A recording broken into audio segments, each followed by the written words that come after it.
Peace and welcome to the Culture here on the Black Star Network. I'm your host, Farajii. Thank you so much for tuning in and being a part of the conversation. Folks, we've got a lot to talk about.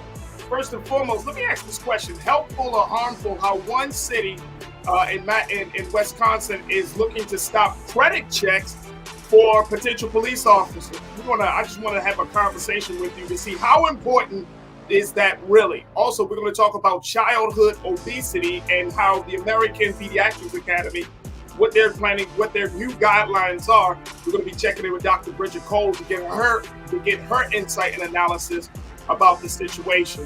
And can we talk about black farmers? Yes, last year there's been a lot of talk about black farmers, but now they're moving forward on suing the Biden administration for not holding up its end of the bargain to get black farmers out of debt. We're going to be checking in with Brother Michael in Hotep to talk about it. And then later, let's talk about the Golden Globes going black.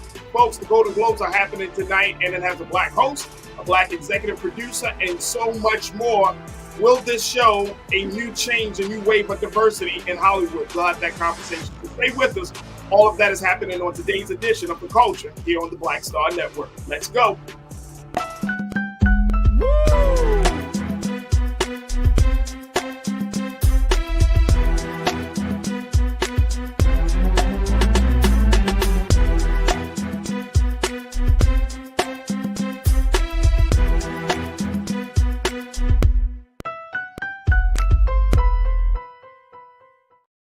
All right, folks, welcome to The Culture here on the Black Star Network. I'm your host, Farajii. Thank you so much for joining us and being a part of the conversation. I wanted to have just a brief discussion. I'm sure we're going to hear more about this, but I wanted to have a conversation with you about what's going on in Madison, Wisconsin. Folks, this is interesting, and I think this is very, very big about possibly changing the dynamics of how police does its job, but more importantly, possibly changing the practices of recruitment. Now, we all know, as we have heard many stories about police changing their recruitment practices due to what we have seen with police brutality, police-involved shootings, and just the overall state of the relationship between the police and the community. Now, Madison, Wisconsin chief is looking to step it up and try to do something different, where he's not requiring new officers or new applicants to become officers to go through and credit check.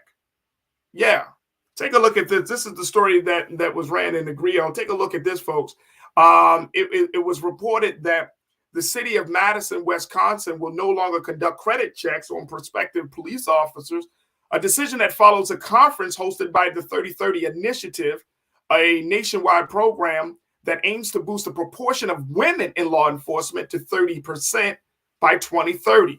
Now, Madison Police Captain Tim Patton stated in a memo to the Madison Police and Fire Commission dated December 7th that the credit checks, which cost the city about $700 in 2022, could unintentionally create a roadblock for applicants, particularly women and people of color.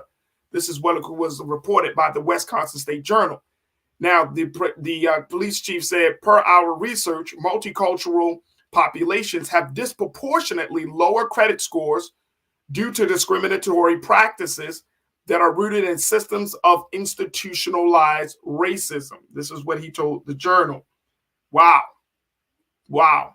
So I want to get your take on this, folks. How important is it that we know what a prospective officer's credit looks like? Now, this is the thing that really stuck out for me as it relates to this. And I want you to join me in the conversation very quickly. You can join us in the chat right now as we're streaming live on YouTube and on Facebook and on Black Star Network. But the thing that stuck out for me is that I'm assuming that part of the reason that you do credit check is because if there is a situation where an officer is confronted with making a decision, a moral decision, an economic decision, where they might come across a bag of money or something along that line, that they would not fall victim to having that issue of possibly stealing, or possibly using their badge to get some type of economic come up, some type of gain. And so this is interesting, but it's also interesting what the Madison police chief is saying that, look, Black folks, brown folks, we have always been disproportionately subjected to some of the crazy practices of the credit system, the banking system, just the overall financial sector of this country. And look, I'm gonna just say it like this, folks, and y'all can tell me if I'm wrong or not. So join me in the chat. That we put so much emphasis on credit as it respects to whether a person is a quote unquote a good person. Whether they, if you know, sometimes we if we say, okay, they have good credit, therefore they are morally good, or they make better decisions. And that's not always true. That is a form of profiling that you and I, we don't often think about, or we may not often think about. But at the end of the day, do we put ourselves in a trick bag where we're telling people, hey, your credit means everything, even though we know that the credit system can be biased, even though we know that the credit system may not take into account where you know life's ups and downs, you know, that we look at a number to gauge whether a person is able to do their job. We look at a number to gauge whether a person is a good person.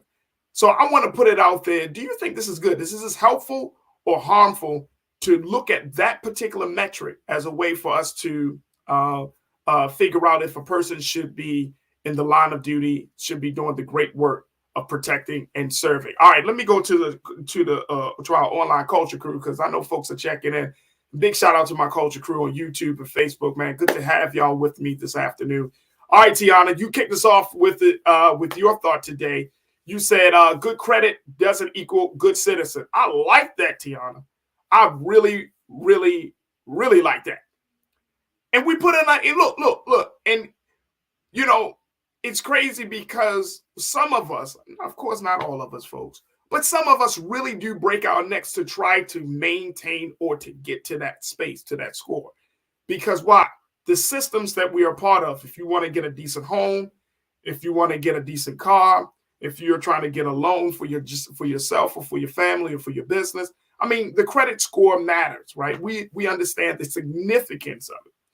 But then when you're looking at the big picture in this country, right, where we are financially, economically in this country, and we talked to Dr. William Spriggs yesterday, our economist from Howard University.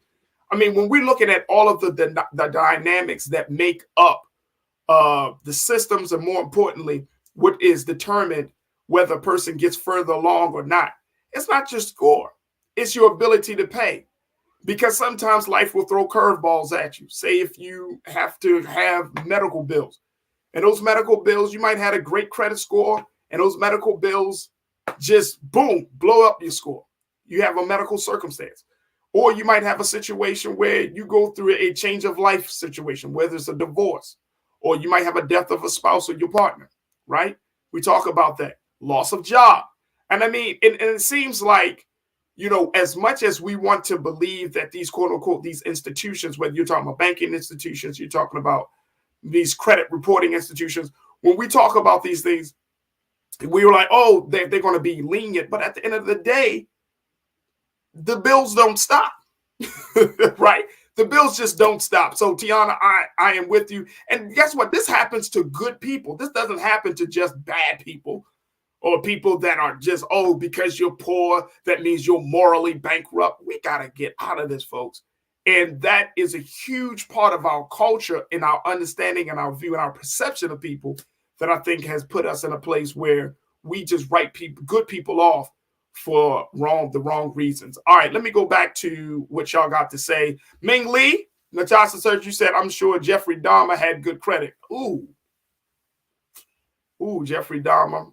I watched that Netflix film, and that was, I started it. Let me say that. I started it. Very fascinating film, but, he might have.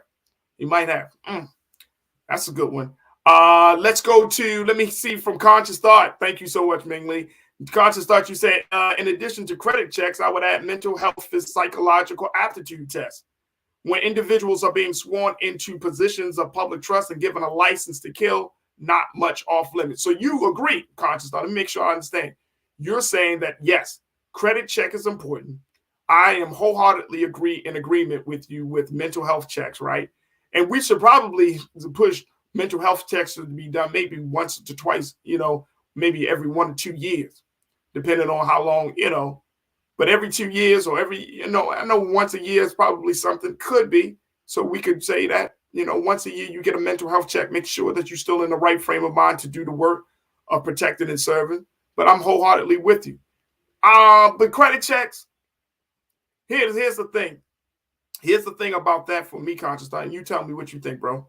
If we did a credit check, some people get those type of jobs, right? Because police officers, across the country, departments are offering so many incentives to be police officers because there aren't a lot of people in the ranks. The ranks of police officers are actually dwindling, especially in some of these bigger cities.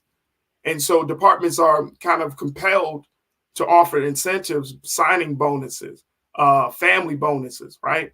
They give you a high salary. You can make $50,000, $60,000, $70,000 in just starting off as a police officer, depending on where you are.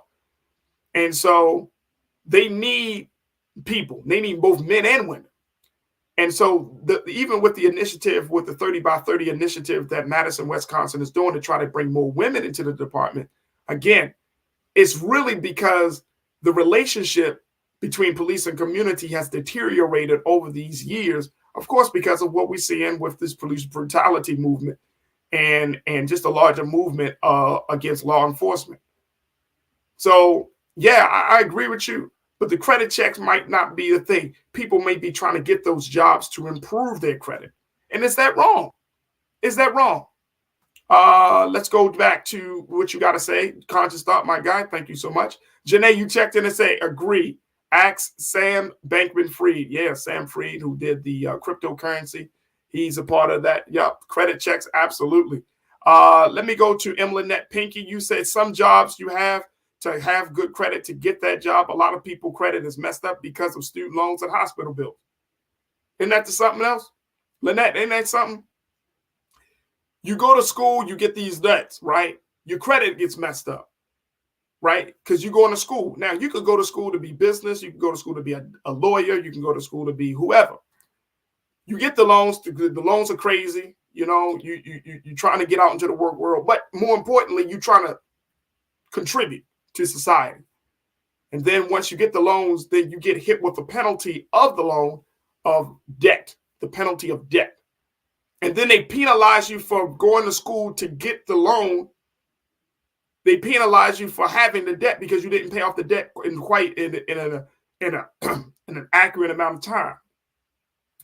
So it's just crazy. And this is why I'm saying the credit system should be reevaluated in this country, because it just doesn't seem fair that if I go to school to become a doctor, a lawyer, whoever I want to be, right, and I incur all of this debt, but my ultimate goal is to be of service to society, then that debt should be relieved. That debt should not be there to hold me back from doing what I said what I was going to do. So people don't do the great big work of being doctors and lawyers. People don't go to school to be teachers anymore because there's so much debt that's incurred from the training, from the schooling, that people don't want to carry. So we just like, I don't want to incur that much debt. I don't spend that much time.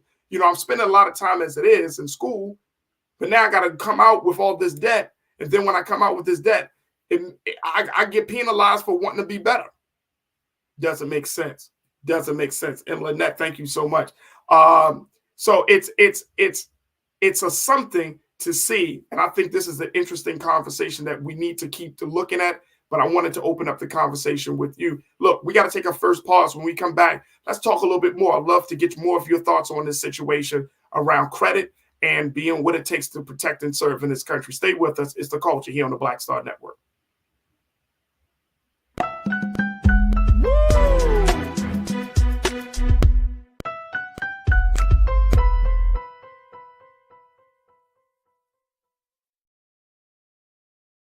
Don't you think it's time to get wealthy? I'm Deborah Owens, America's Wealth Coach, and my new show on the Black Star Network focuses on the things your financial advisor or bank isn't telling you. So watch Get Wealthy on the Black Star Network.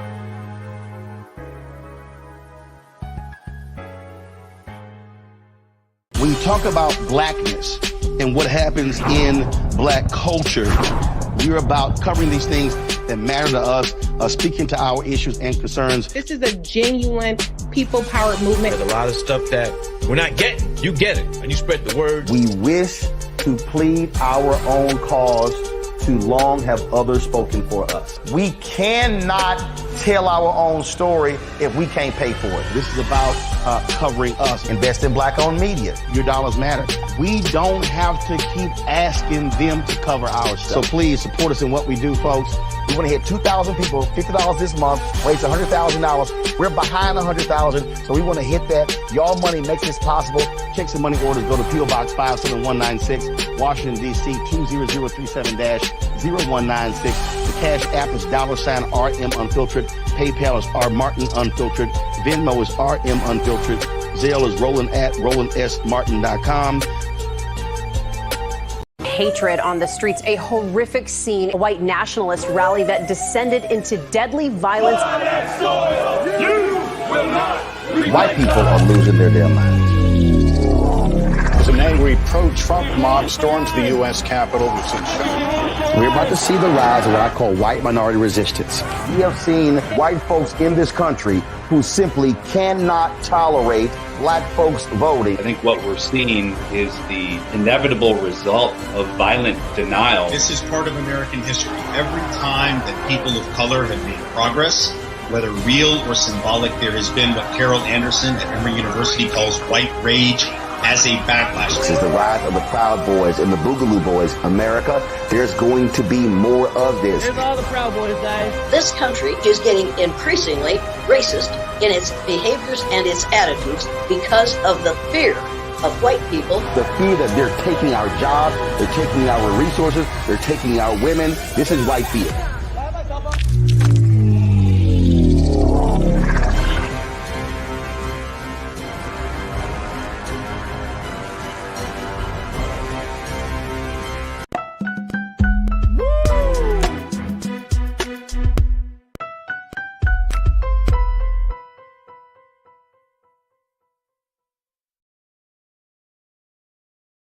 All right, folks, welcome back to the show. We've been talking about how Madison, Wisconsin police chief is now looking to remove credit checks, credit worthiness from potential prospective police officers in Madison, Wisconsin. So this is an interesting thing because some of you may not have known that this was actually a qualifier to become a police officer, whereas others you may have known this, but the fact that they check your credit,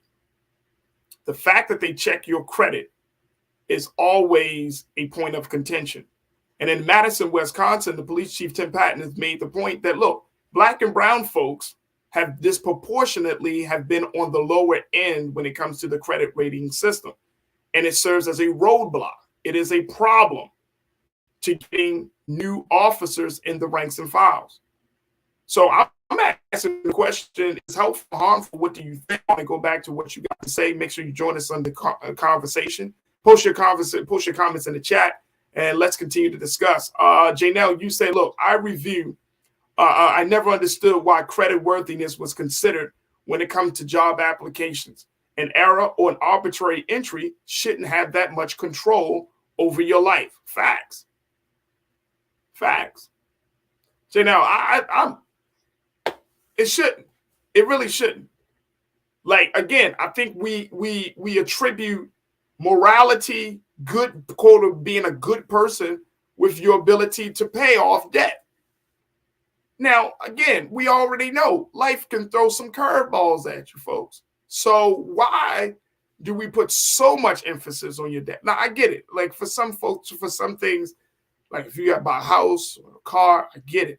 But for a job application, so you're already profiling individuals that say, oh, okay, you have bad credit, therefore you are more inclined to commit crime because you got bad credit. And that's not true. That's not true at all. That is discriminatory. So Jay, now I'm with you right there, sis, wholeheartedly. Why do we look at this arbitrary number when we know that when things do happen in our lives, it's crazy. This is the crazy part about credit. Y'all know this. Some of you may know this. it takes a short amount of time. It takes a long time to build up, short amount of time to break it down. You notice that, right? Like you make all your payments on time. You make sure that everything stays on track. You get a high credit score. Let one thing in life that was unexpected, unplanned for happen to you. And boom, your credit goes down. You're like, okay, I took a little hit there. But then you can't get out the hole for a long period of time.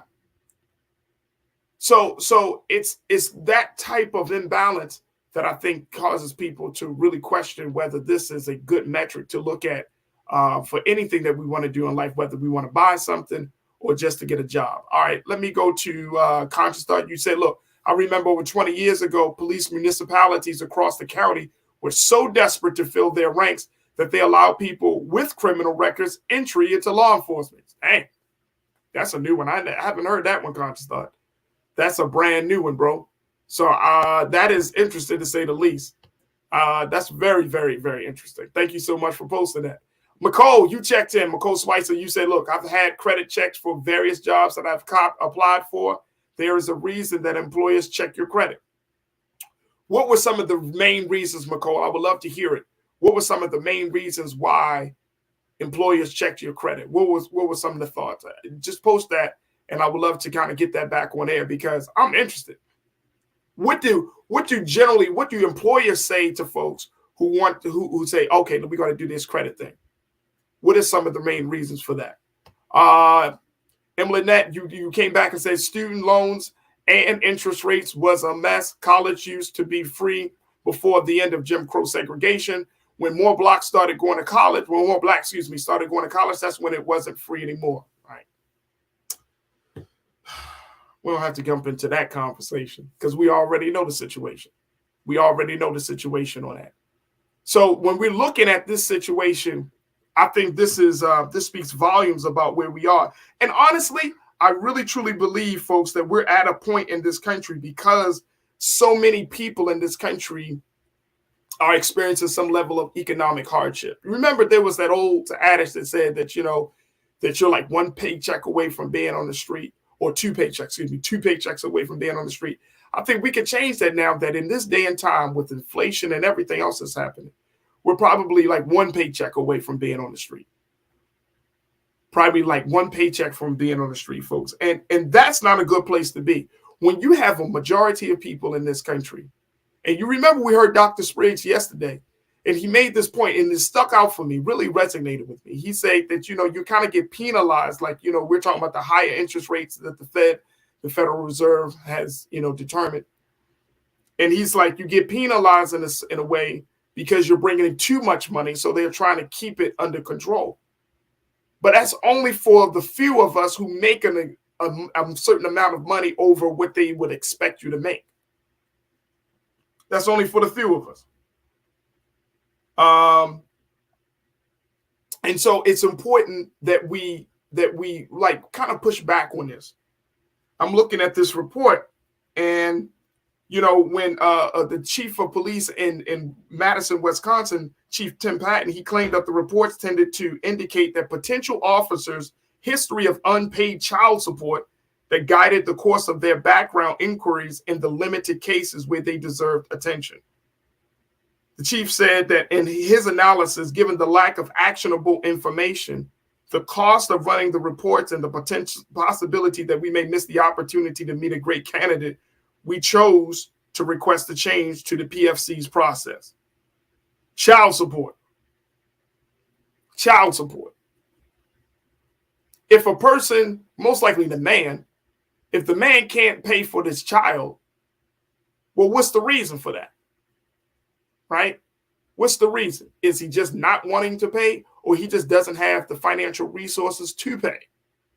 And he says, you know what? I'm going to turn my life over. I'm going to get myself straight. I'm going to become a police officer in spite of all the stuff in my, like, look, if you have a black man who makes the intentional, conscious decision to become a police officer in this day and time without any serious criminal history, maybe he had a run-in with the police when he was 14 or something.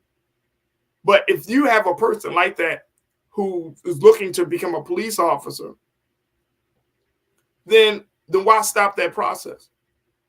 Because as far as I can remember, folks, police officers have not always been a moral authority in the community. As far as I remember, being a police officer requires you to have to uphold the law, to know what the law is, to uphold it and to enforce it, right? To have a love for the people that you're serving. You want to have a moral individual, but that's for anybody. That's for any profession. But they're looking at the child support situation as well. And I know that's a big thing within the Black community. Huge, huge thing in the Black community. Look, I want to take a quick pause, and because as we look at this situation, we're going to keep our eyes on it. But as we look at this, I want us to have more and more conversations about this, because if we're talking about changing, there's the larger movement around police reform. If we're talking about changing how we police in our community, if we're talking about changing the relationship between the police and community, then there has to be some internal things that need to be done to restructure. That has to be restructured. So that way better people who actually have love for the city that they're in, or the communities that they're in, people who are from the communities that they're in, there has to be a change in there. And this right here could be the beginning of a larger revolution in police practices and police recruitment. So we will certainly keep our eyes on it. Folks, we're going to take another quick pause. When we come forward, let's switch gears. Let's talk about childhood obesity. We're going to check in with our sister, Dr. Bridget Cole. Stay with us. The conversation is up next here on The Culture on the Black Star Network.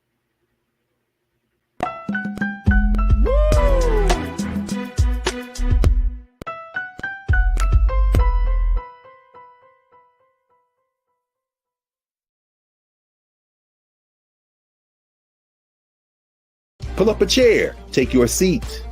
The Black Tape with me, Dr. Greg Carr, here on the Black Star Network.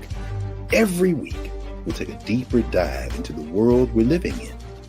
Join the conversation only on the Black Star Network. Black Star Network is here. Oh, no punch! I'm real revolutionary right now. Thank you for being the voice of Black America. All momentum we have now, we have to keep this going. The video looks phenomenal. See, there's a difference between Black Star Network and Black-owned media and something like CNN. You can't be Black-owned media and be scared. It's time to be smart. Bring your eyeballs home. You dig?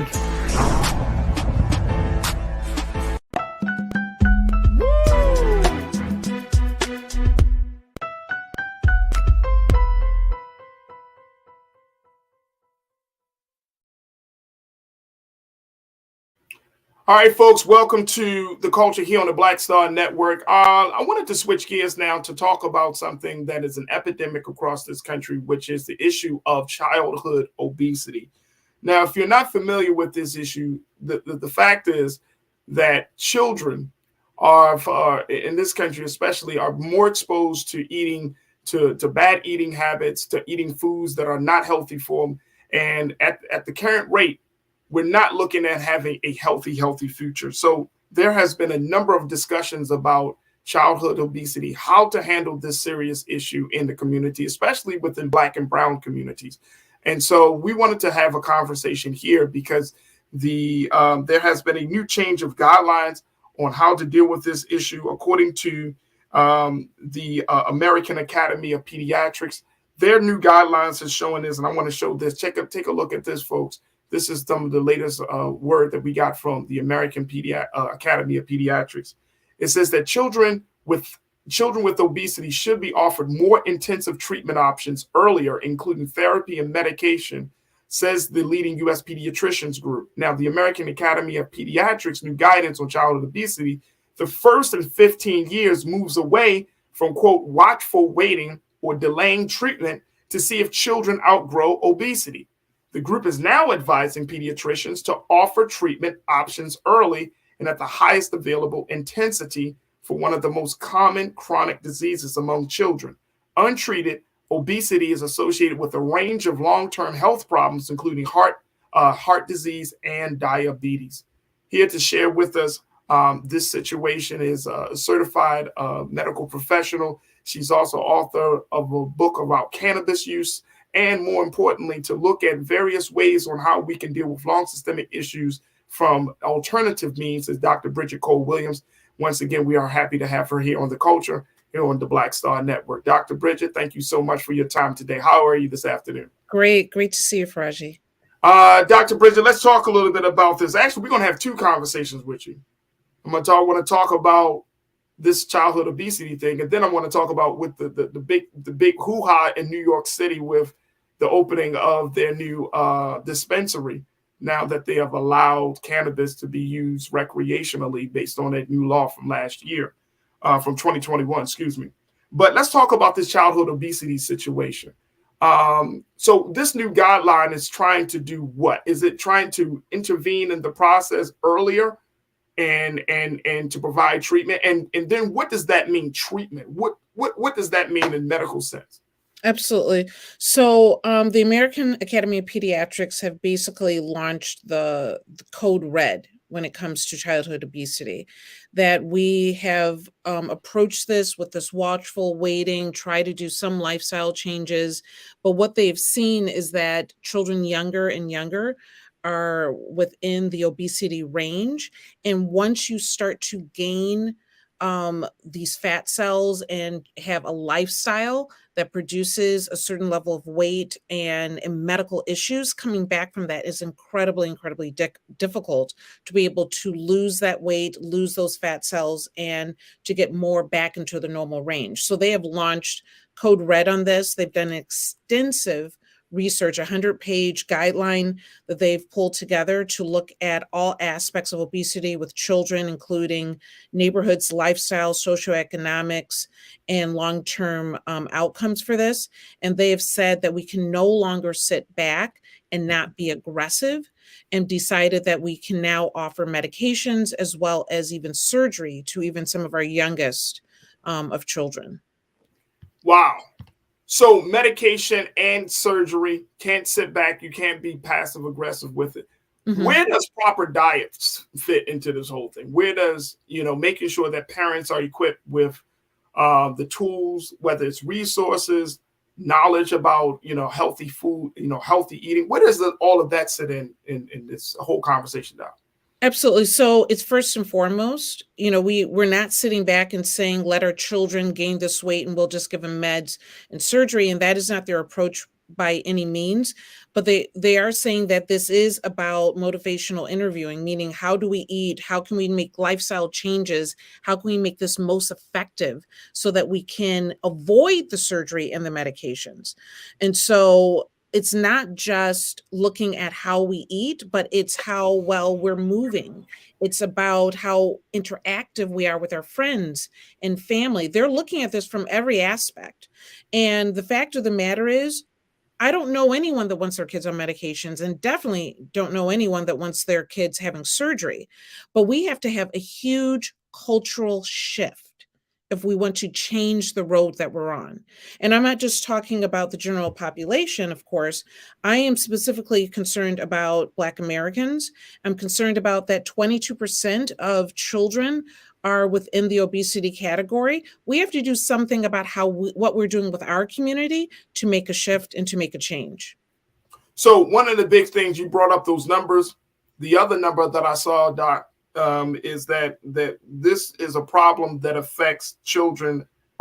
14.4 million young people in the U.S. Are in this position where their obesity can become a real health hazard. 14 million children. Mm-hmm. Yes, absolutely. So out of that 14, how many of them, and you can say you may not know this number, but how many of them are Black folks? So 22% are African American. Okay. And wow. So the problem, so that's almost close to 20, almost a quarter of children are dealing with obesity in our community. And we have to look at this differently. We have to make the word eating healthy to not be like a bad or an anomaly or something that we don't want to do. It has to be our standard. We have to spend our time at grocery stores going around the outside and less looking at the processed foods that are sometimes cheaper and more accessible on the inside of the grocery store. We need to start taking care of ourselves. The idea of drinking pop, soda on a regular daily basis, this was something that was invented. Number one, they thought it was going to be a medical cure of some sort, but it ended up being a treat that someone would go to occasionally. And it is now an all day, every day for many families in many homes. Yeah. We need to look at how we're treating our bodies, and healthy does not mean less. Healthy can mean more.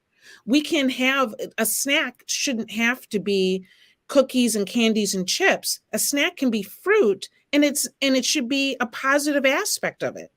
And yes, fruits and vegetables can be sometimes more expensive in the long run, but we need to learn what to do as they start to get older. You can take those vegetables and, the carrot trays and vegetable trays, and you can cook them, right? So you can, after they're sitting there for a couple of days, make it a part of your meals. You can take fruit, and I guarantee you the apple pie that you're making at home is much better for you than the apples from the store-bought ones that are on the shelves. We can make this work for us in a economical way, and we need to take control of our own community. All right, so how does that work, Doc? And you already know this, but I want to, kind of pick your brain and get your expertise. Some of our people live in food deserts. Some of our people live in spaces where they don't have access to, farmers markets. They don't have access to a decent grocery store, right? And I'm not saying that we should pity them, but I'm just saying that systemically, there are some roadblocks in place where if a person lives in a certain neighborhood, a certain zip code, they're just not going to get, the corner store might be their place where they get their eggs, their milk, their cheese, and, some of the other things. And they, maybe once a week, they travel the distance to go into some other places. So how do we reconcile that? Because I think everybody wants to live healthy. I think everybody wants to have a long life. But sometimes literally being in the place that you call home doesn't necessitate for that to happen. Absolutely. We have to make more demands of our communities, of our politicians. We have to say that this is no longer acceptable as a way for us to live. We can demand better things from the stores that are in our neighborhoods. They provide what is there because we buy it and because it's cheap. We need to demand more. We need to do self-gardening in our own backyards, in our own homes, on our windowsills. We can feed ourselves. We can start to take control of this and be able to look at how we treat our bodies in a way that's positive. And it doesn't mean that some of the more extravagant things that we eat, the things that have more of the sugars and fats are not something that we abandon completely, but we look at things differently. Even something as simple as standardizing that if you go into a restaurant and they have these huge platters of food, they should be asking you right when you're sitting down, would you like your entire meal or do you want half to go? There's no reason why we're eating enough for the whole day in one meal. And this is a standard in America. Okay. There's no reason to shift how we approach our families and how we choose to eat in our culture. Folks, we got to take a quick break. Doc, we're going to take a quick pause. When we come forward, we're going to continue the conversation around childhood obesity and the new guidelines that is coming from the American Academy of Pediatrics, and of course, get some thoughts from our online culture crews. Folks, stay with us. We got a lot to talk about here on The Culture, right here on the Black Star Network.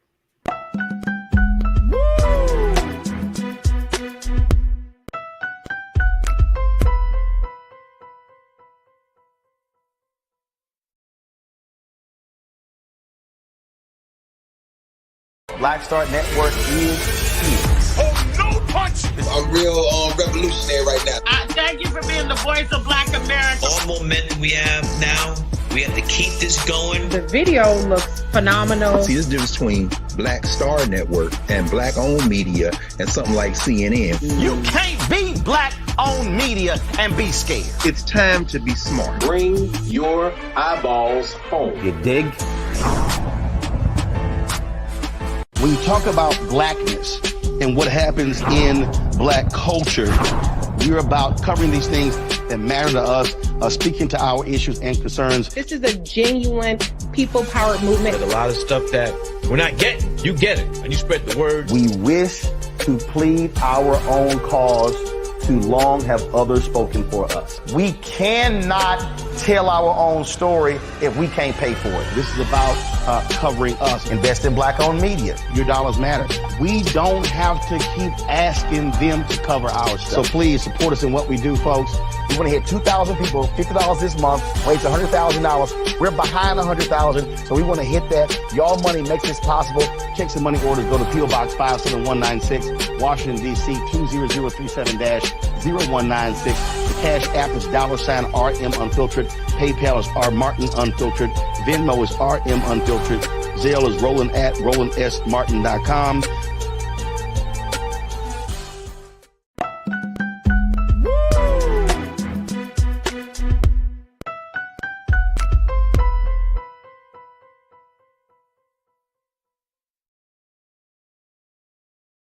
Folks, welcome back to the show. We've been talking about new childhood obesity rules and guidelines that have come down from the American Academy of Pediatrics, where they have disclosed that now they don't want to no longer do a watchful waiting when it comes to childhood obesity, that they want to pediatricians to intervene with various treatment, intervene with medication, and intervene with some level of surgery to help curb the weight loss gain that young children that we're seeing in this country as young as 10, 11, and 12 years old are experiencing. We've been talking to Dr. Bridget Cole-Williams, who is a board-certified physician, CEO of Green Health Harvest, to give us her insight as to what this means, especially for young Black children. Dr. Bridget, again, it's always a pleasure to have you. Many people on our online culture crew, Dr. Bridget, they're pushing back on this whole idea of medications. And folks are like, look, diet is one thing. Mm-hmm. Take them little boys and girls outside. No medication. Can we toe the line on that? Is there a compromise on the medication, or is that medication only for extreme cases? It's for extreme cases. Like I said, nobody wants to give their children medications, particularly for something that we should be able to control. With diet and exercise, we need it away from, the TV, the video games, the phone. A lot of cultures, you eat dinner, you go out for a walk. We need to normalize activity in our homes, so that we can, and even, there are concerns about, is it safe to go and walk and do what have you? But if we decide as a community that we're all outside walking, then we can protect one another in that process, right? But that has to be a household value too. It is. It has to be. You know what I'm saying? Right. Like as I'm having this conversation, I'm a parent. I got 2 children. I reflect over my parents. My parents didn't encourage me, Dr. Bridget. Like my father was like, go outside. You know what I mean? He didn't take those walks with me, right? Mm-hmm. But there, nowadays, if you're in a single parent home, or if you have multi-generations in a home, that may not be a household value. You know what I'm saying? And if people are working and the times that people are home, I mean, it's very, very easy. And I'm sure you know it, or in the patients have told you, it's very easy to be like, just put something in the microwave. I'm tired. I don't want to cook tonight. Or we're not going to make this. You know what I mean? It's already a lot on parents as it is. So I'm thinking like, we got to encourage the parents in a very different way. Because as a parent, we can hear this information and be like, yep, this is good. But then to actually implement it, to make time, to make it happen, that's a whole different level of engagement and action. Yeah, no, and I agree. And I don't mean to minimize by any means how difficult this can be to make lifestyle changes, because I'm not even suggesting, like you said, just changes in the home. I'm suggesting a cultural change in American culture, period. That how we're approaching food is the companies are making money off of us because it is making us ill, and we need to shift how we're approaching. When you go to the movies and if you order a small and you get a 20-ounce pop, there's a problem with our culture. Okay. Right. You ordered the small. Why did you get a 20-ounce? Because that is not really what's healthy. It's a way to suck you in, and it keeps you coming back. We need to shift our culture. We need to shift how we look at what healthy is in our homes. And we need to have conversations. We need to have physicians. We need to have caretakers that are willing to have the conversation about what does healthy look like for you, because it's still an individual approach no matter what. Right. Now, here's the other part about it.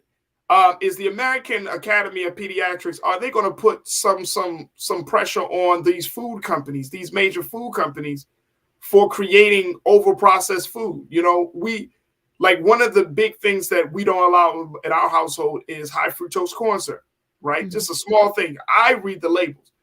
But there are a lot of companies who do that. When I was vegan and vegetarian, you know, the cost of foods were a lot.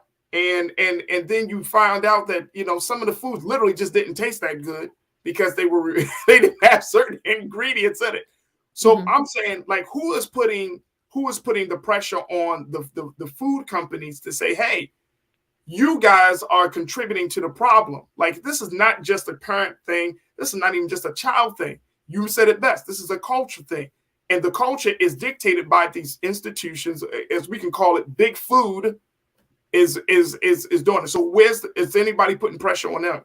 I hope that's the next step, without a doubt, because when, you know, something that I often say, you know, I have teenage daughters. When it comes to clothing, I say, just because they make it doesn't mean you need to wear it.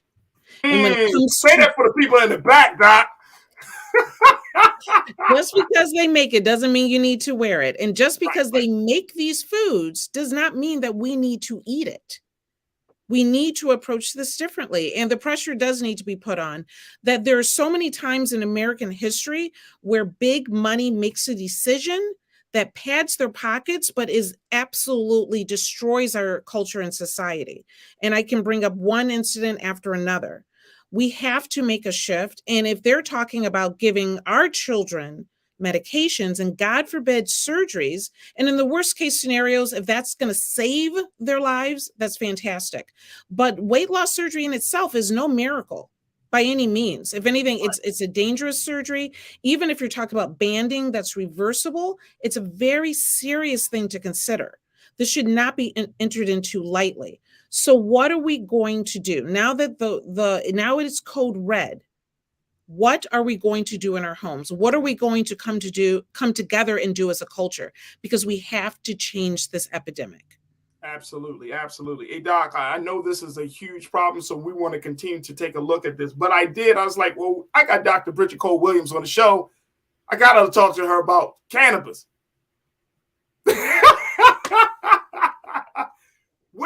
What do you make? In New York City, they just opened up their new dispensary out there. Hundreds of people stood in line for this dispensary. Oh my gosh! Let me just make sure I'm looking at this. Doc, when I saw the people, the pictures of the people, I was like, in New York City, hundreds of people stood in line for the Housing Works dispensary that they just opened, the first legal dispensary for recreational marijuana in New York, and people came out in droves. Yeah. It was widely anticipated. People were expecting it. And this is just one of many new legal dispensaries that will be open in the city of New York. How do you think this is going to play out, Doc? First, I think the first thing that comes to mind is freedom. That, I always approach cannabis from a medicinal point of view, but I cannot ignore the cultural point of view in this as well. And something that never should have been illegal, never should have put people in jail, never should have stopped people from getting jobs, is something that hundreds of people lined up to be able to get freely at this point. And so you don't stand in line because you're looking to just get cannabis. Those people were standing in line because they had the freedom to do so. And so more power to them. And I hope New York can run their program well and give opportunities to us in the process. Wow. The store opened last week to the public at 4:20 on Thursday afternoon. You gotta love the cannabis community, right? We always make it a little bit more fun, right? man. Now, this is a Housing Works is apparently this is a minority owned nonprofit. And so what I'm also trying to figure out is because there has been so much red tape for Black folks in particular to be in the dispensary business, is this model going to be something that we may see in other cities across the country where there's like, you know what, let's kind of create a nonprofit and let's open it through that vantage point versus as an individual owner? Do you see that happening? I hope so. I hope that in doing so, and if that gives us more opportunities, then I'm all for it. I had a conversation this morning with a good friend of mine in New York whose application for a license got pushed down because he didn't have marijuana citations on his record. And it is something where we've all been affected one way or another, and some of us much more than others, by the war on drugs. We should really have an opportunity to benefit from this. And you know how I feel about this, that this could be our casinos as compared to Native Americans. This could be our opportunity for generational wealth. And so we need these opportunities, and we need the education to be able to help people understand that this is where we can get out of pain and allow our elderly community to not live in so much pain. This is our opportunity to get away from pharmaceuticals and deal with life and anxiety and depression and so many more conditions so much better. Absolutely. Absolutely. Dr. Bridget Cole-Williams, who's board certified physician, CEO of Green Health Harvest. Always a pleasure to have you on the show, Dr. Bridget. Thank you so much for your time. Absolutely. Thank you. You're welcome. All right, folks, we got to take a quick pause. When we come forward, we're going to be checking in with my brother Michael and Hotep, as we talk about the ongoing struggles of the Black farmer. Stay with us. It's The Culture here on the Black Star Network.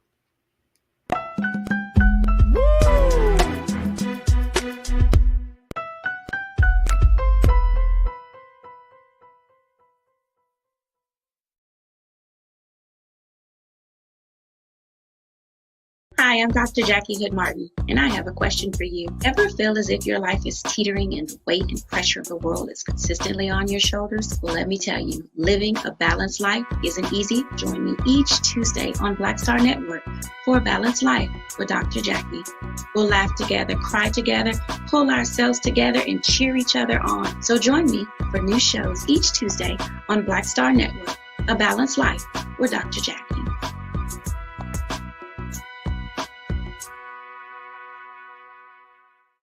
Black Star Network is here.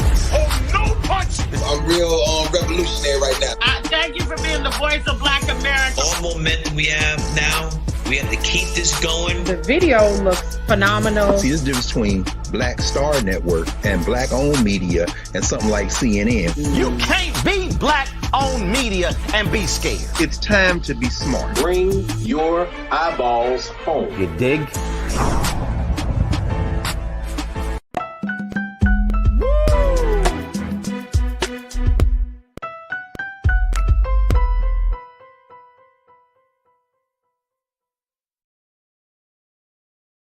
All right, folks, welcome back to The Culture here on the Black Star Network. I'm your host, Farajii Muhammad. If you haven't had a chance to check us out in the first hour, make sure you do. Make sure you go to blackstarnetwork.com to get all of the latest news and information about what's going on in Black America and beyond. And, of course, to get your replay of all of our dynamic shows, including The Culture, make sure you check us out at blackstarnetwork.com. Also, make sure you follow us on all social media platforms at Black Star Network, on IG and Twitter, as well as yours truly, Farajii, this guy. You can follow me on social media at The Real Farajii on IG, and I'm on Twitter at Farajii as well. All right, folks, I wanted to have a conversation to bring us up to speed with some of the latest around the struggles of Black farmers, as Black farmers has moved forward on filing a lawsuit against the Biden administration, essentially saying that the Biden administration have not held up their end of the bargain when it comes to getting farmers out of debt. This is an ongoing issue. And if you remember, we talked about earlier the last year where we talked about the great struggles of the Black farmer. And one of the big things that President Biden said is that he would invest or allocate, $5 billion worth of funds to help with Black farms to get Black farmers out of debt and to create more sustainability for their land and for their products and services. Well, Black farmers are still waiting on the check. And so I wanted to have a conversation about this. One is because we just don't seem to talk about farming enough.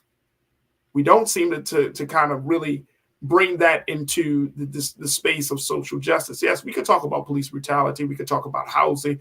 We could talk about credit. We could talk about the medical apartheid that exists in this country. We could talk about all of those things. But what about the Black farmer? What about that man, that woman who has used their land, tilled the ground, right? Literally tilled the ground to bring something of life to us so we can stay healthy. And this is something that I think that we want to just keep our eyes on. So I got my brother Michael in Hotep, host of the African History Network podcast show that you can check out. Make sure you go to his website at africanhistorynetwork.com. And we're always happy to have my brother on. Brother Michael, thank you for being on us once again, brother. How are you this afternoon? There we go. We got brother Michael. Has he got his video in? All right, he's going to get checked in. All right, let me do this. Let me share with you some details about this lawsuit that Black farmers have filed against the Biden administration. Take a look at this, folks. This is coming from the Griot. It says that the federal government has illegally broken a promise to pay off the debts of a group of Black farmers, according to a class action lawsuit. The group hopes to put pressure on officials to keep their word and restore funding that was dropped after a group of white farmers filed legal challenges arguing their exclusion was a violation of their constitutional rights. The lawsuit filed in October remains active even as the U.S. Department of Agriculture moves forward with another effort to help farmers in financial distress, in addition to paying farmers who the agency discriminated against. Now, John Boyd Jr., president, let's go to the next quote. The John Boyd Jr., president of the National Black Farmers Association and one of 4 plaintiffs in the lawsuit, said that the new programs don't match the USDA's earlier offer to pay off 120% of the debt of farmers who are socially disadvantaged. According to the lawsuit, this definition applies to more than 6,500 farmers who have, quote, traditionally suffered racial or ethnic prejudice, unquote, and are saddled with federal loan obligations. The lawsuit says that this includes Native Americans or Alaska Natives, Asian Americans, Black Americans or African Americans, Native Hawaiians or Pacific Islanders, and Hispanic Americans or Latino Americans. Let me bring my brother in, brother Michael in Hotep, to share with us his thoughts on this situation. And folks, join us in the chat as we have a conversation about the plight of the Black farmers in this lawsuit. Brother Michael, it's always good to have you on, brother. How are you this afternoon? Hey, thanks for having me on, Farajii. Can you hear me? Yep, we can hear you loud and clear. All right, good. Let's talk to me about this latest lawsuit from the Black farmers and where we are with this whole process. I mean, I'm remembering the $5 billion, but according to the Black Farmers Association, the check really still hasn't been cut, and 6,500 farmers are still left out there in the cold, not knowing what to do. Well, what happened is it was $5 billion, not specifically for African American farmers. It was African American farmers, Latino farmers, Native American farmers, and Asian American farmers. Lawsuits were filed by white farmers. Okay, right. And the lawsuits and the payments are tied up in court. A number of white farmers in different states filed lawsuits. So this is going to have to play out in court. Now, when John Boyd in 2022 was on Roland Martin Unfiltered, I've gotten a chance to talk to him a few times on Roland Martin Unfiltered. He said that the Black farmers are going to fight this out in court, to get the $5 billion in debt forgiveness enforced. He said that lawsuit may go on for 2 years or so. Now, this lawsuit that they filed, it looks like it was filed probably about October 2022. I was looking at different articles dealing with this lawsuit. This piece right here that we're looking at is from thegriot.com, right, and picked up by the Griot picked it up from the Associated Press. But it looks like this article is originally from like around early December 2022.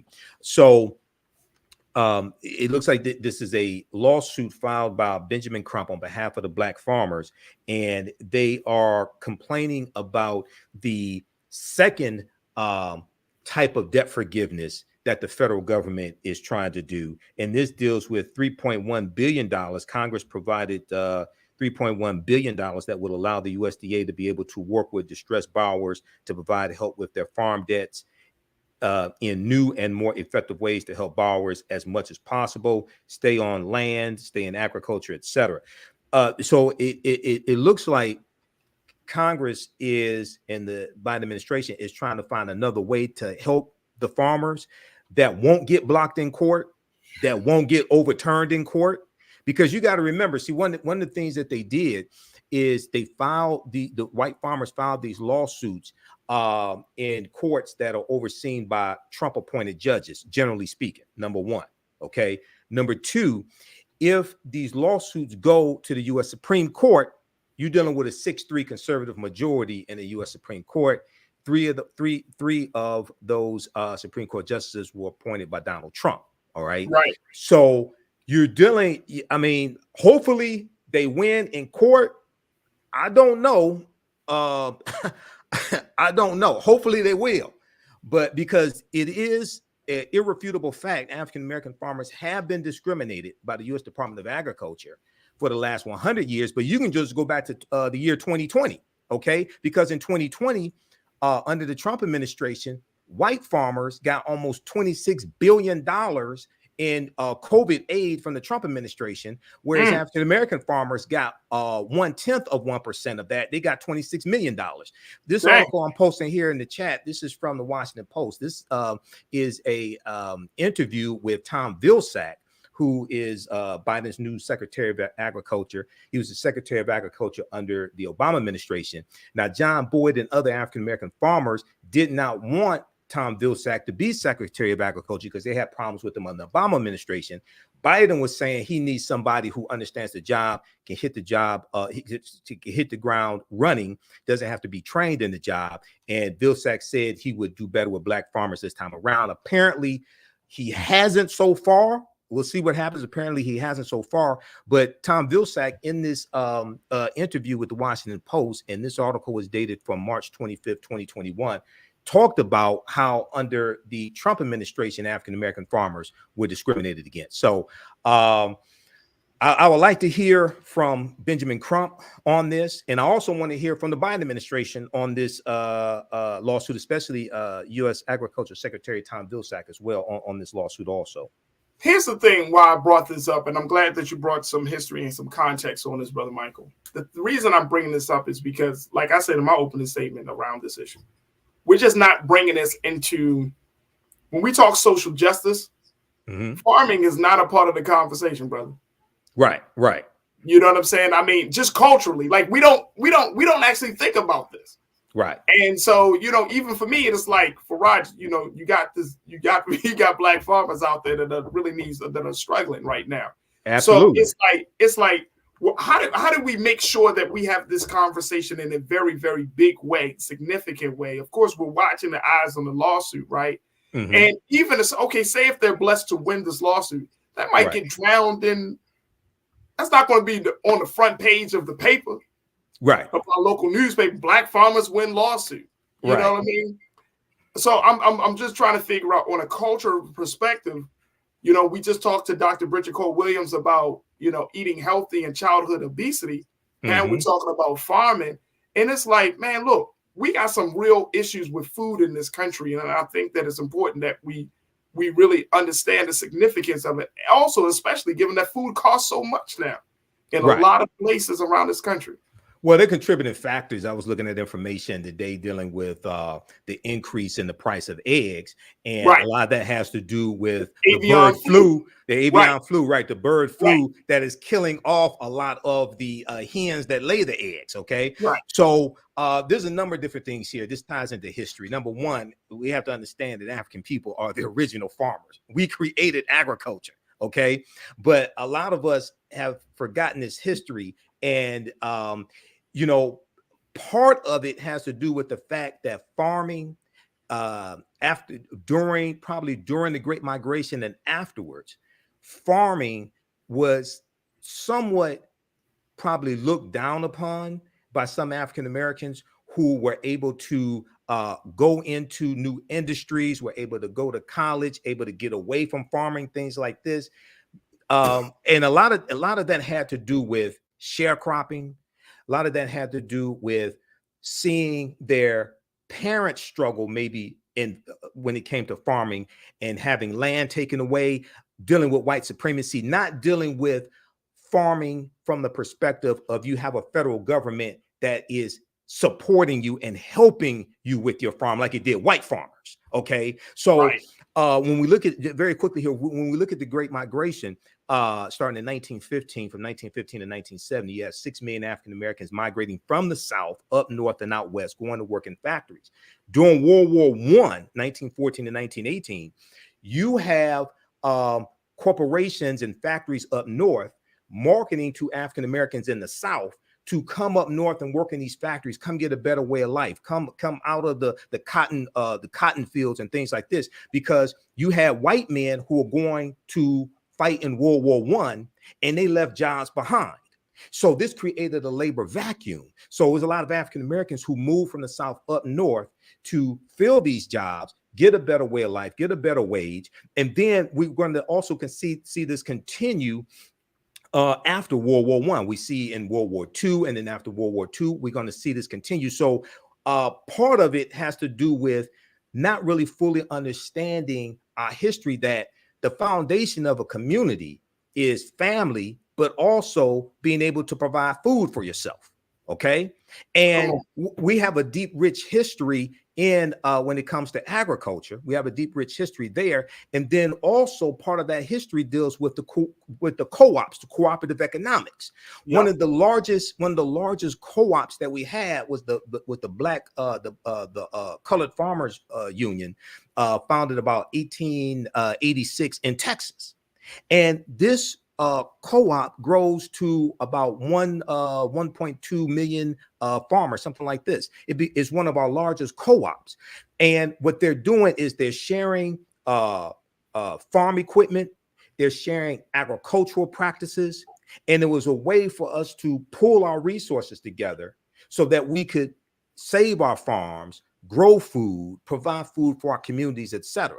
So now we're largely, when we look at African Americans, regardless of where you are in the country, we're largely dependent upon other people to provide food for us. What happens if they just say, no, we don't want to feed you? So another co-op that we had was the Colored Merchants Association, the Colored Merchants Association, which was founded about 1928. It came out of the National Negro Business League, which was founded by Booker T. Washington in 1900. The Colored Merchants Association was an association, it was a co-op of African-American grocery store owners, okay? And they had hundreds of African-American grocery stores that were part of this cooperative, because one of the most popular forms of businesses that we had was either a grocery store, because you have to eat, or a funeral parlor, because you're going to die, or a life insurance company. Okay, these were very popular forms of businesses that we had. And when you study the Colored Merchants Association, they bought their products in bulk so that they could get economies of scale. They educated their members on accounting practices, marketing practices, things like this. So once again, we have businesses and we're engaged in capitalism, but we have a cooperative economic perspective when it comes to engaging in capitalism, and it's still centered around us being able to feed ourselves and sustain ourselves. And one of the reasons why they created the Colored Merchants Association was so African-American grocery store owned by us, African-American grocery store owners, could better compete against the white chain stores, okay? The Woolworths and the Kresge's and things like this. This is the early 1900s. Right.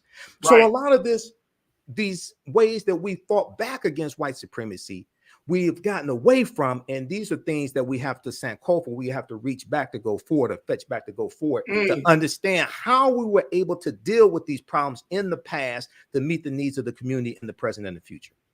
You dropped a word right there now, brother. You dropped a word. I'm serious. You dropped a word, because now what it makes me think about is, my grandmother, who came from the Eastern Shore of Maryland, right?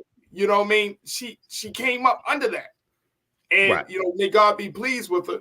You know what I mean? She was 90 years old. Brother Michael, she was like a buck with chains in the pocket. You know what I'm saying? Small framed woman, but she ate well. Right. She ate well, and her skin was glowing. And she often talked about the importance of that level of going back to the ground, getting fresh fruits and vegetables, and it's something because I think now more than ever we're starting to see the importance of it. Right. Not just in the childhood obesity situation, but just even with us as adults. Look, COVID showed a lot because it opened up the door to show that we're not as healthy as we think we are. Some of us, not all of us, but some of us are not as healthy as we think we are. Right. We are all vulnerable to some sort of medical condition. Absolutely. Whether you eat meat, whether you're vegan, whether you're vegetarian, pescatarian, like the way we're eating, the foods that we're eating in this country, I mean, big food, big food is a major lobby, has a major lobby, and big food has major stake in this government and how the government, the FDA, the USDA, all of these institutions, like I asked Dr. Bridget Cole Williams, who's bringing the fire to these institutions?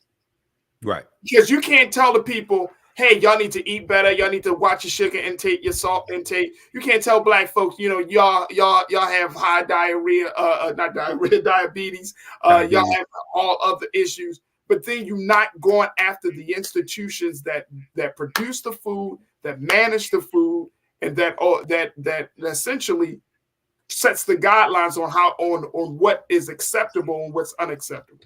Right. So you're dealing like with food deserts and things like this. Brother, you can't do it. How you going to talk about good, healthy food if a person is living 3 miles away from their closest grocery store? Right. So this is let me just back up for a minute here. Yeah. Number one, it's important to understand that the $5 billion in debt forgiveness for farmers of color was in the $1.9 trillion American Rescue Plan. Right. That part of the legislation was put in there by people like Senator Raphael Warnock of Georgia, people like Senator Cory Booker, Senator Elizabeth Warren. I want people to understand no Republicans in the House or the Senate voted for the $1.9 trillion American Rescue Plan. So you can see how African-American farmers are basically getting no help from Republicans, white or black. Not only that, I wanted to be known, and people can go research this. Senator Lindsey Graham, the senior senator from South Carolina, was on Fox News attacking this debt forgiveness. And he said it was racist and he called it reparations. And he said, if you're a white farmer, you don't get anything. If you're a black farmer, you get debt forgiveness. He didn't say anything about the $20 billion in COVID-19 aid that white farmers got, almost 26 billion, I should say, that white farmers got in 2020 from the Trump administration. And African-American farmers were largely shut out about that. He had amnesia when it came to that. Then also the junior senator from South Carolina, Senator Tim Scott, the Black Tea Party Republican, Senator Tim Scott, he has attacked the debt forgiveness as well, okay, right, for farmers. And John Boyd on Roland Martin Unfiltered said that Senator Tim Scott is doing nothing for the 6,000 black farmers in South Carolina. Okay, now, if we look at, there was a good article from face-to-faceafrica.com that I shared on the African History Network Facebook fan page. This deals with a black grocery store chain that I never heard of, by the way. It's called Yellow Banana, and they own 38 stores across the country. Okay. Really? This is I just posted the link here. And they've secured $13.5 million to expand. All right.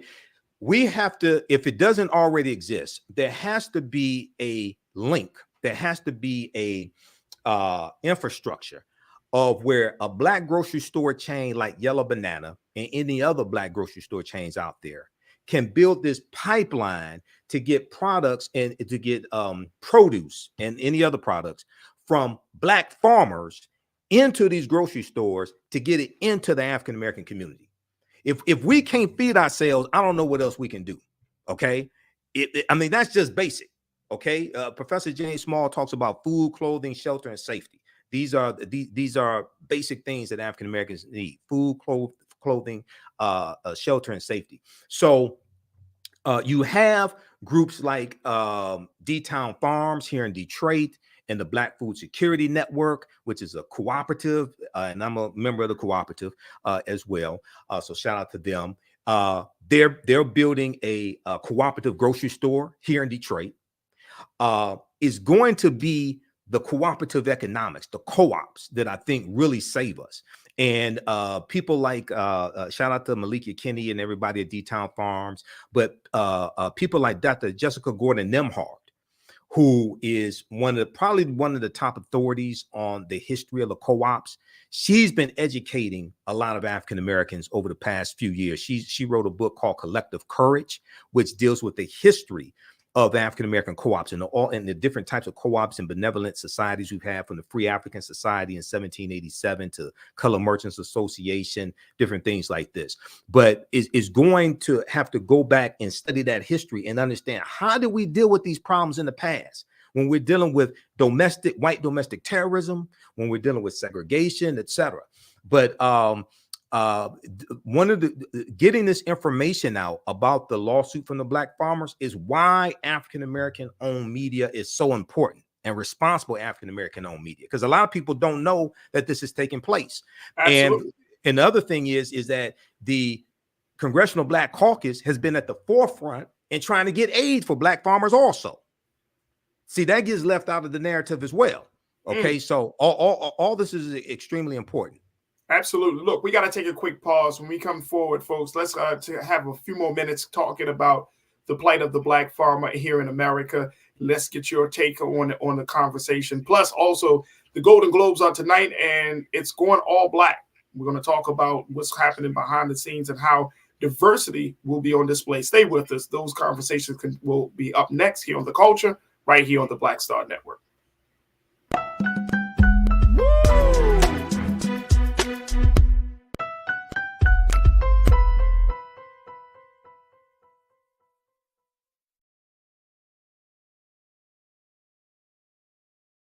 Hi, I'm Dr. Jackie Hood Martin, and I have a question for you. Ever feel as if your life is teetering and the weight and pressure of the world is consistently on your shoulders? Well, let me tell you, living a balanced life isn't easy. Join me each Tuesday on Black Star Network for A Balanced Life with Dr. Jackie.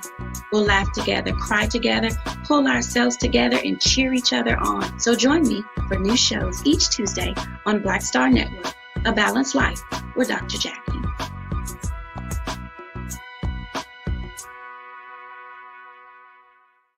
Black Star Network is here. Oh, no punch! I'm real revolutionary right now.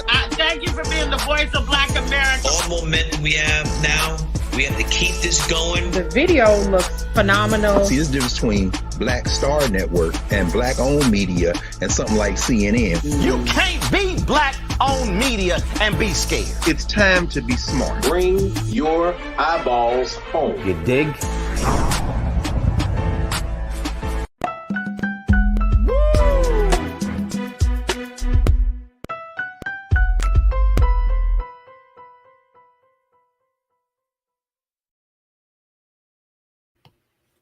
All right, folks, welcome back. We wanted to continue to have this conversation about the struggle of the Black farmer, about how Black farmers are suing the Biden administration to get some aid for the work that they're doing, or the work that that continues to be neglected. And I just wanted to have a conversation about this whole situation.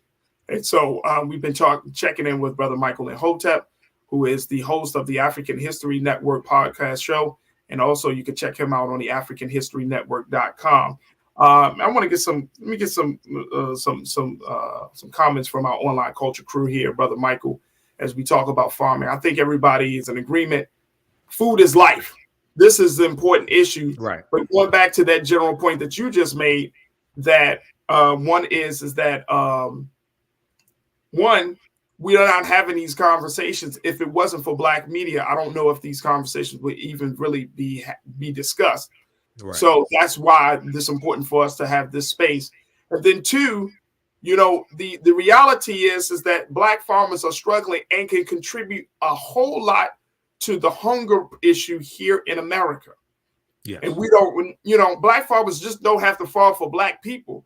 They can farm for white people, Latino people. They can farm for everybody.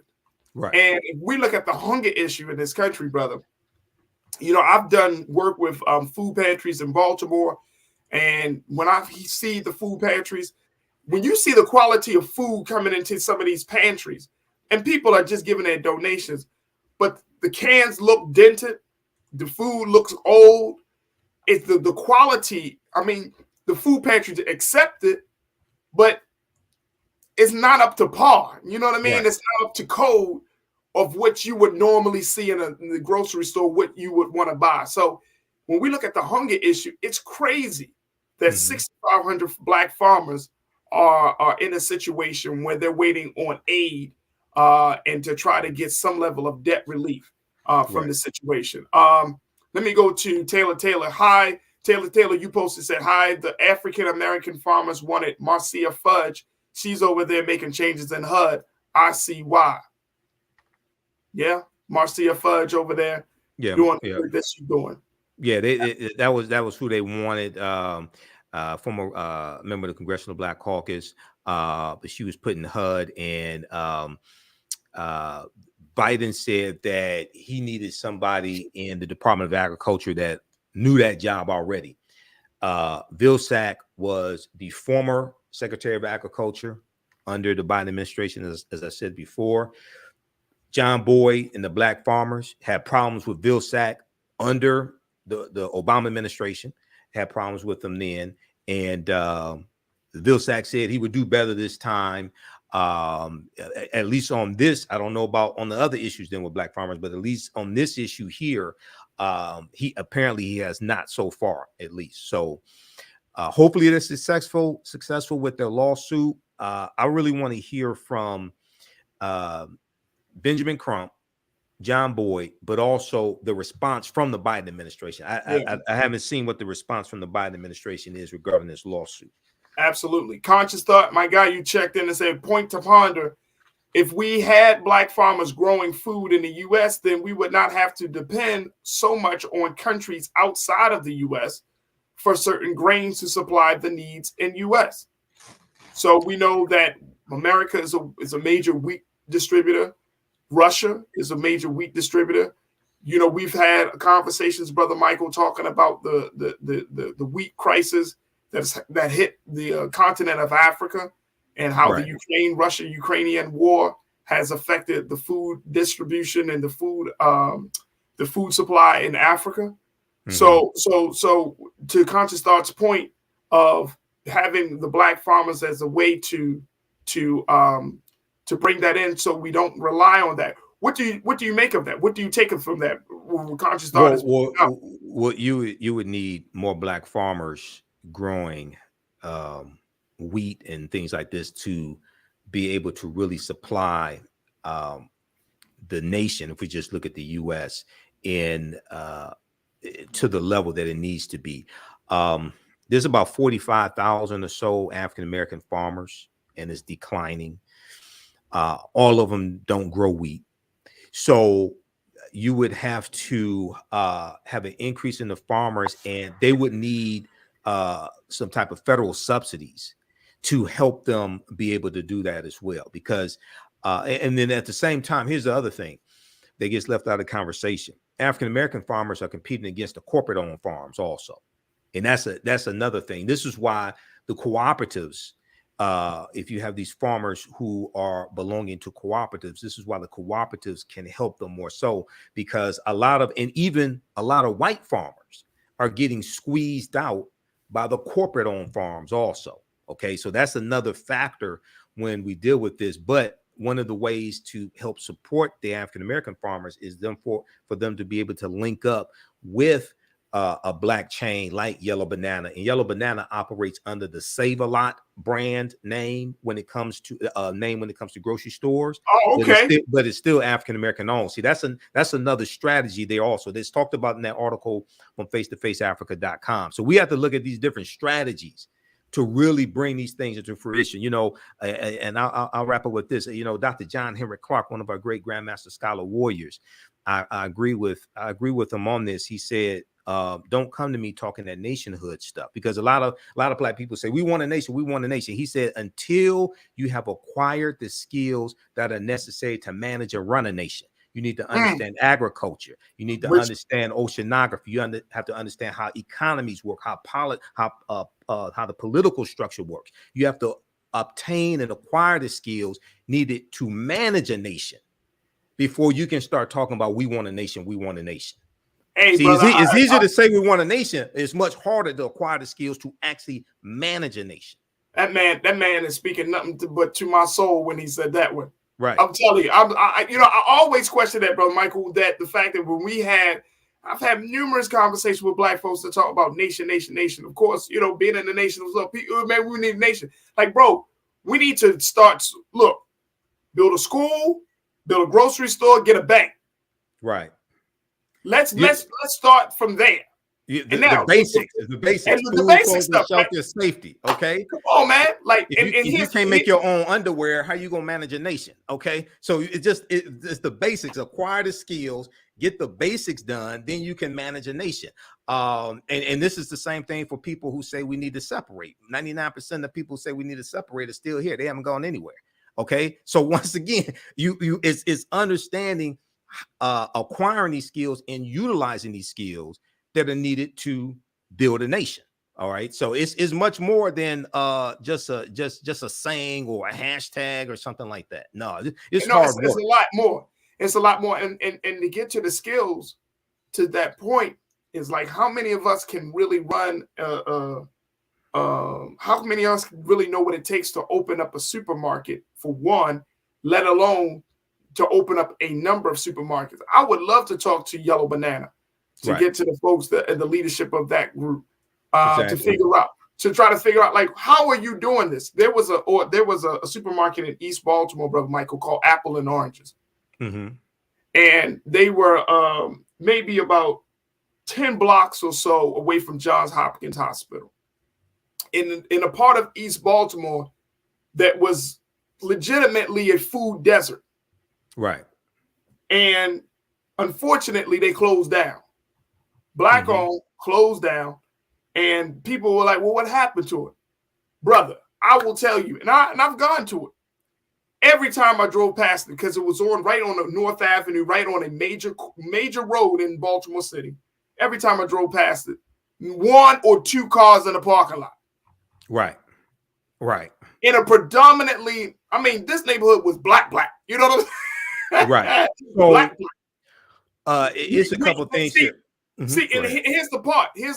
The part is, for us as a people, we have to be kind of reconditioned on how to take action on every step. Okay, we need to recondition to own something. Okay, cool. We need to recondition on how we market it. Okay, cool. We need to recondition on how we engage with it. Like, we gotta, and I'm saying that's how bad our situation is in terms of our mental, the mental condition that we find ourselves. That we actually have to tell black people, if you have a black store, go to it. Now, are the prices going to be the same? No. Mm-hmm.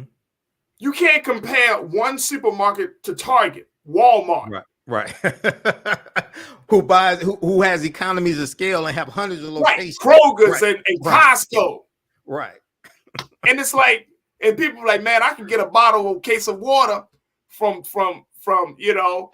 Ralph's for $4 or $5, man, and go to the black man, his joint like $8, $9. Mm-hmm. Okay, because they don't have the quantity. They don't have the volume. Right. So with that, we have to have a total reprogramming of African Americans. This is why African history and culture are so important. They give us our VIPs, our values, our interests, and our principles. They influence our psychology, which influence our actions and behaviors and our results. And they also influence how we engage in economics. So a lot of people say we need more businesses. We need more businesses, but they don't talk about the need to support African American owned businesses so they can stay in business. Okay, this is why I taught entrepreneurship for 7 years, and a lot of people over the past 10, 15 years were saying we need more black businesses. I said, no, we need to increase the percentage of our disposable income that we spend with black owned businesses. Because what happened, we went from like about 2.7 million black owned businesses around 2012, 2016, somewhere around there. We went up to about 4 million, but the average revenue was cut in half. It went from about $106,000 a year to somewhere around $52,000, $56,000 a year. And then when COVID hit by April 2020, about 41% of black-owned businesses had shut down. Okay, so it's not having just more; it's understanding you have to support the ones that exist. Otherwise, they're going to go out of business. Okay, so I encourage people to read the article dealing with Yellow Banana, because it talks about how there was 3 entrepreneurs who started this business, and they have law degrees from like Harvard. Two have law degrees from Yale. One has an MBA from Harvard's business school. Okay, and they talk about how they started the business and the need and why they started the business to be able to provide food for the community. Are we still here? Yeah, we're still good. We're still good. I'm just marinating off of that. Right. I'm just marinating off of that, brother. Real talk. Like, exactly. We got to take a quick pause, but really quickly, I mean, we cannot allow this situation with our black farmers to go unnoticed. Right.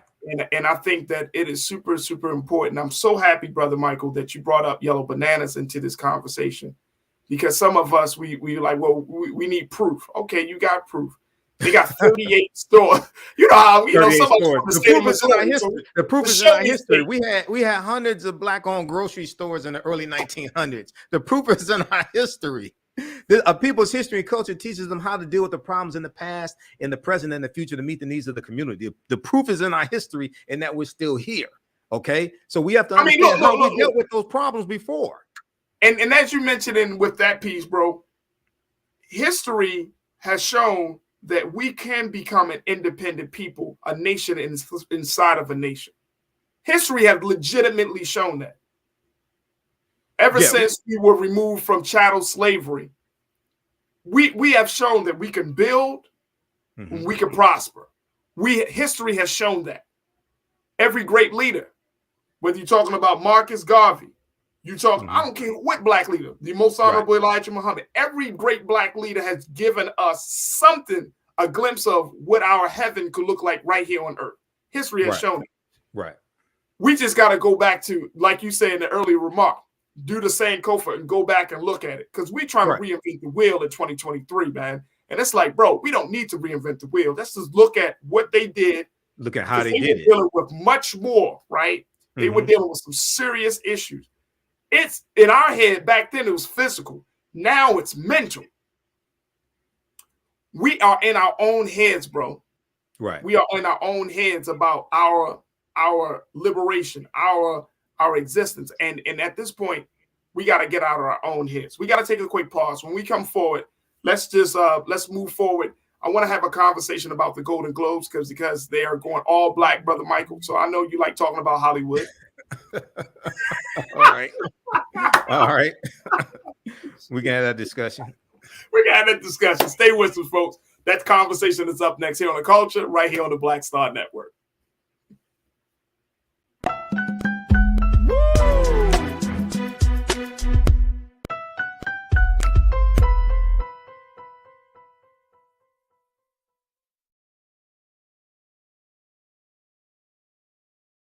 When you talk about blackness and what happens in black culture, we're about covering these things that matter to us, speaking to our issues and concerns. This is a genuine people-powered movement. There's a lot of stuff that we're not getting. You get it, and you spread the word. We wish to plead our own cause. Too long have others spoken for us. We cannot tell our own story if we can't pay for it. This is about covering us. Invest in black-owned media. Your dollars matter. We don't have to keep asking them to cover our stuff. So please support us in what we do, folks.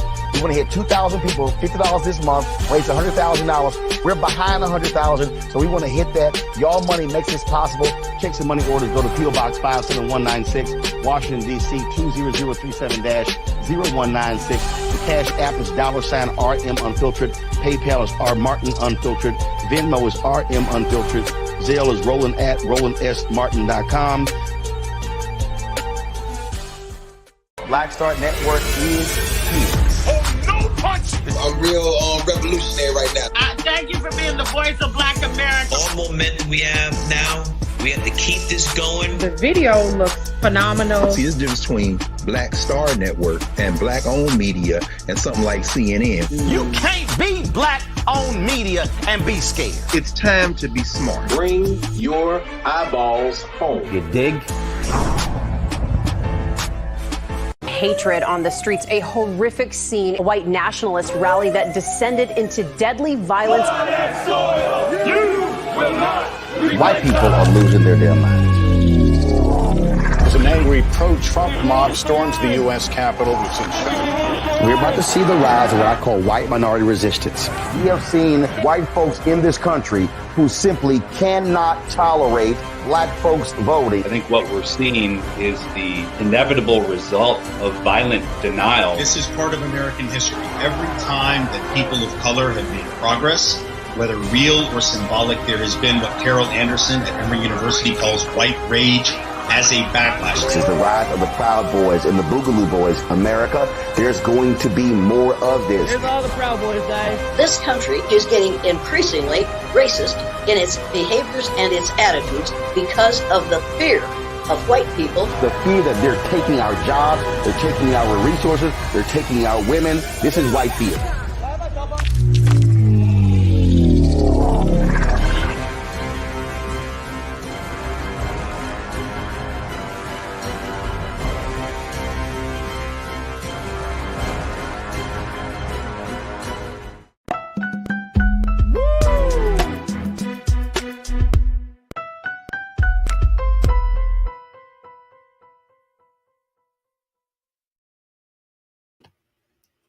All right, folks, welcome back to the show. I want to bring my brother Michael and Hotep into the frame as we close out the show tonight. And Brother Michael, you know, the conversation about farming and food got me so hyped up. I had to reach out to my man.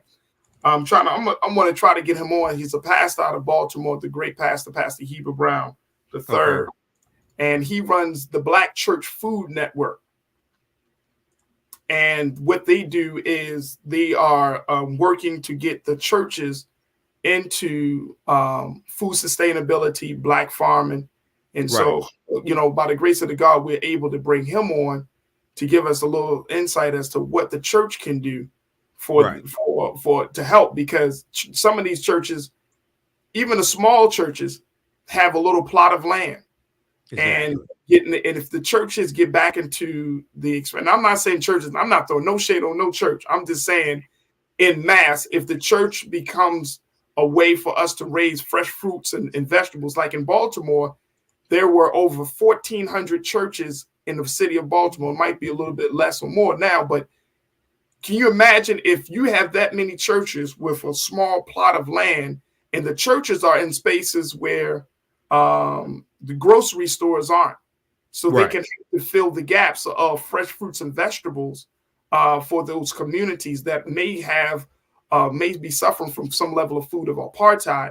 How that can go so far and feeding the people and getting our people healthy again. So I hope and pray that I can get my brother on to talk about what the church can do across this country, because we need some help in that space, man. We really, really, really need some help.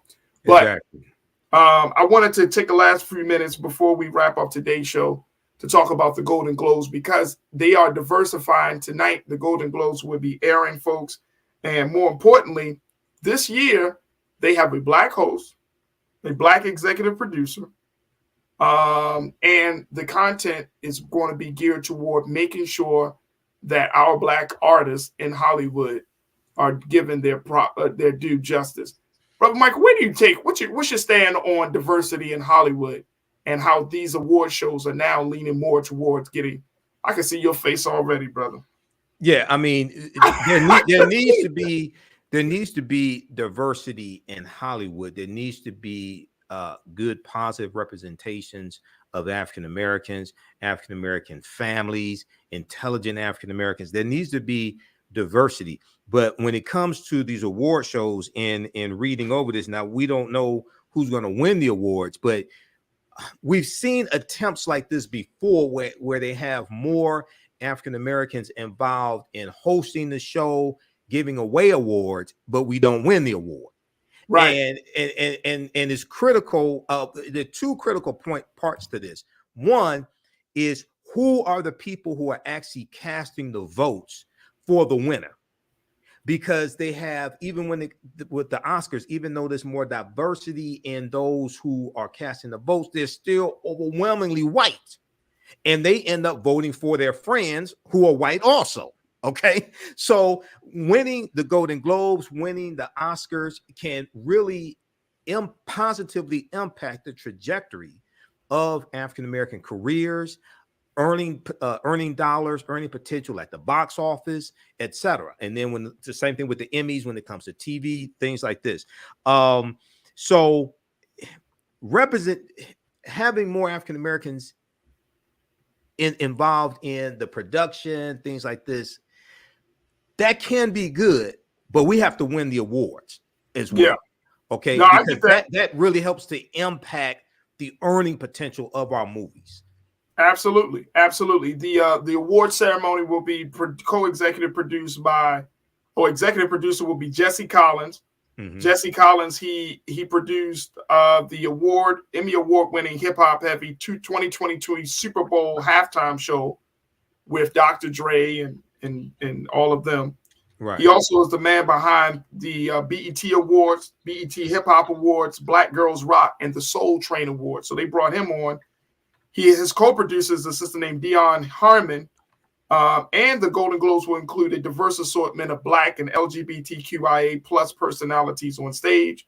And Gerard Carmichael will be the host. He's the other Black comedian. He's going to serve as the host. Mm-hmm. And you all remember he had a show on NBC called The Carmichael Show. That he quit, right? Yeah. So then he came out as gay. Right. So he's going to do that. But there will be Billy Porter, Coleman Domingo, Tracy Morgan, Jennifer Hudson, Regina Hall, Niecy Nash Betts, Nicole Byer, Jay Ellis, Letitia Wright. These are all the names and folks that will be, honored and awarded. And so I'm with you that unless Black folks start winning the awards, and Golden Globes, for those who may not know, Golden Globes are like the start of the award season for Hollywood, in the sense of, you got the Golden Globes, you got the SAG, Awards, the Union Awards. Then you got the Oscars. The Oscars this year is going to be in March of this year. So this is like their awards run. Some of the big productions, Black Panther, Woman King, some of those shows, the movies that we came to love and have put our money behind, they're going to be up for awards. So it's going to be interesting. To your point, Brother Michael, it's going to be interesting to see who actually wins those awards. Yeah, just very quickly here, that segment, that paragraph that you just read, the names you mentioned, those are award presenters. Okay, presenters, right. Yeah, they're presented, not winners. They're presenters. If you go to the paragraph below that, it says, while HFPA's changes to the people on stage show signs of improvement, the real question was how much the changes would affect the nominations. The next paragraph says, in 2022, the association announced that its voting body received an overhaul and was now 52% female, 51.5% racially and ethnically diverse, 19% Latino, 12% Asian, 10% African American. There are more African Americans in the country than Asians. The U.S. population is about 13.5% African American, about 5% Asian American. So how did African Americans get 10% of the representation? That's a question. So once again, look. And the other thing is, and this is a whole nother show. You can have Billy Porter if you want to. You can have Gerard Carmichael if you want to. There has to be a significant representation of heterosexual African American men also. If you want diversity, LGBTQ is in our community. Those are our family members. This is not an attack on them. But there has always been a concerted attack on heterosexual African-American men in the white-controlled media. And there's been an attack on a two-parent African-American family in the media. We can go back and look at when the TV show Good Times started, and Norman Lear and the others wanted Esther Roll to be raising those black children without a black husband, even though when she was on the TV show Maud, that Good Times is a spinoff of, she had a black husband who became a firefighter. When you look at Marla Gibbs was just a couple months ago in late 2022, she was on the Sherry Shepherd show, and she revealed how the TV show 227, which she created, it started out as a play. She revealed how Norman Lear wanted her to be a single mother raising a daughter, but in the play, she was married to Lester Jenkins, a black man, and she had to put her foot down and said, I will not do this show unless I portray a black married woman married to a black man. Esther Rowe had to do the same thing. So this is not an attack on the LGBT community. I'm talking about protecting ourselves from being attacked by white supremacy. That's a big conversation, very big conversation. We got like 30 seconds, but Brother Michael, you know, again, we're going to take a look at it. Eddie Murphy is going to be honored at the award show tonight for a Lifetime Achievement Award, the Cecil B. DeMille Lifetime Achievement Award. So it should be very, very interesting to say the least. All right, go to African History Network, y'all. Check out AfricanHistoryNetwork.com. Yeah, because tonight's class, 7 p.m. is going to be a free class, and Saturday's class, 2 p.m. is going to be a free class. We have the link there to register for those sessions. Tuesday, January 10th, Saturday, January 14th. We're going to have free sessions, so you can join us for the class. Visit theAfricanHistoryNetwork.com. There it is, Brother Michael and Hotep. Always a pleasure to have you on, brother. Look forward to reconnecting next week. Thank you.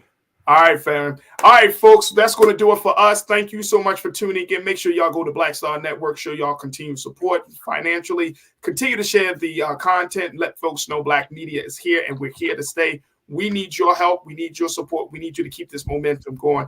Go to Black Star Network. You can support us financially, share the content, and subscribe. Download the app for free. And most importantly, tell your family and friends about us. Also follow us on social media at Black Star Network as well. Also follow me at The Real Farajii on IG and Farajii on Twitter. I would love to connect with you as we build this online culture crew community. That's going to do it for me. Stay tuned for RMU, Roland Martin Unfiltered, coming up next here on the Black Star Network. As always, never be afraid to challenge what's wrong. Stand for what's right while being yourself in the process. God willing, we'll talk tomorrow for another exciting edition of The Culture right here on the Black Star Network. Talk to you soon. Peace.